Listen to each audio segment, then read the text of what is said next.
Here with Ritt Momney, the one and only. Put Your Records On, now streaming anywhere you get music, as well as available on great stations like this. Ritt, thank you for joining us this afternoon. Yeah, of course, man. I'm excited for it. Obviously, Put Your Records On, huge on TikTok, pretty much the whole length of this pandemic, going back to last spring. Around this time, I think, is when it really started to take off and pop. What's that journey like for you, seeing your music incorporated in so many different feelings and expressions through video? Yeah, I mean, I feel like it's mostly just a testament to how like timeless that song is. That Corinne and her co-writers put together. It's. I mean, if I were them, like I would be like, wow, we really did something with this song. If it can be like really loved by like fully different generations, you know. Mm-hmm. Um, and yeah, I mean, it's been crazy. It's been a wild ride, obviously, um, and super fortunate. Uh, yeah, it's been crazy. I'm sure it has, and that's probably understating it. So everybody probably asked themselves at least one time before developing the Ritt Momney name and brand, did you consider any other politicians that might be worth playing with the names a little bit to get it to go? There had to be some on the draft floor, right? I mean, I wish I could say we put that much time into it. Yeah, I mean, it was a while ago. I can't remember honestly. I think Mitt Romney was actually less relevant then. Mm-hmm. My friends and I came up with the name came up with the name as in what if it was Ritt Momney? Um, like a while ago, and it was like 2016 maybe. So I don't even know what Mitt Romney was doing at that point. I don't know if he was a senator or what. Um, I don't know if he even ran in 2016, but yeah, I mean, no, I don't think there were really any other politicians. I think it was just the Utah connection with Mitt Romney was like Sometimes you strike lightning on the bottle in the first one. Totally fine.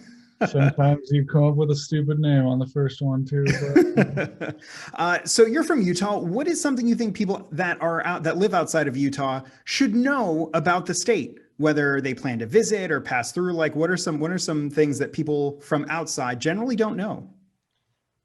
I mean, something I've never really considered myself like an outdoorsy guy. Well, I've never really considered myself like a really outdoorsy guy at all, but I never really like went outside much. Mm-hmm. Um like I mean like on hikes or like to go camping like in southern Utah.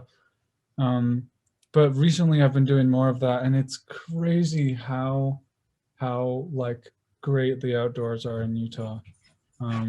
Like you've got like Zion's National Park, like Capitol Reef. I've gone to Capitol Reef with my friends. I think there's like five national parks here, like Wow. in southern Utah. Um, I think I could be totally wrong.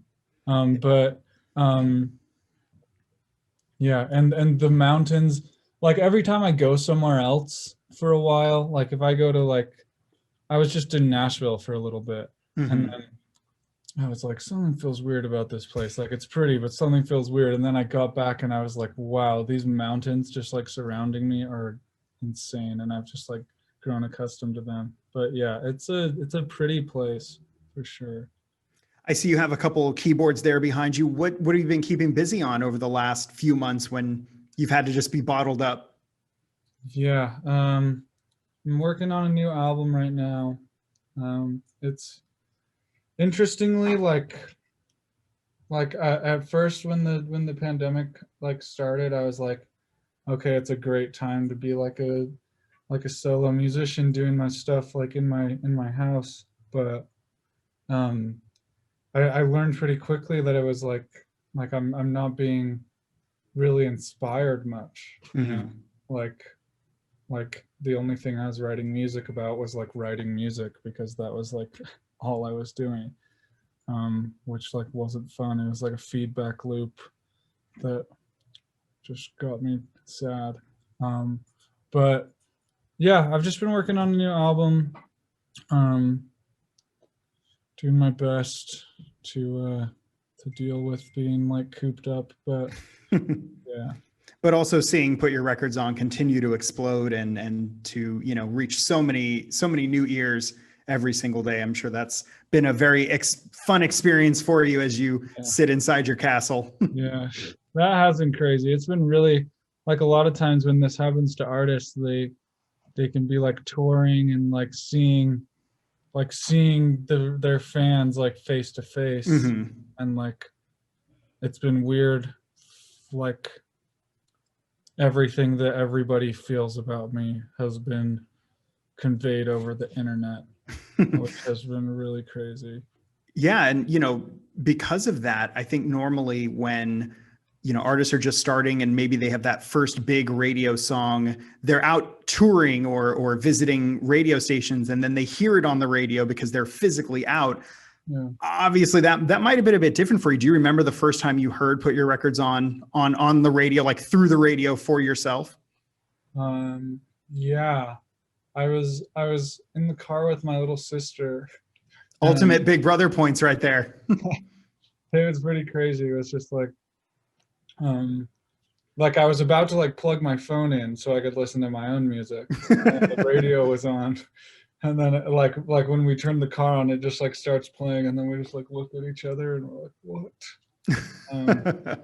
But yeah, it's a super surreal feeling to like hear that, you know.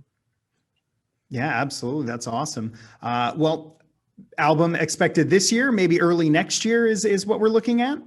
I think this year. All right. I'm doing my best. Hopefully this year. All right. Well, we'll look forward to that. In the meantime, you can keep streaming Put Your Records On and hearing it on radio stations like this. Ritt Momney, thank you so much for taking the time today and talking. Thank you. Appreciate it. Take care. Bye-bye. See ya.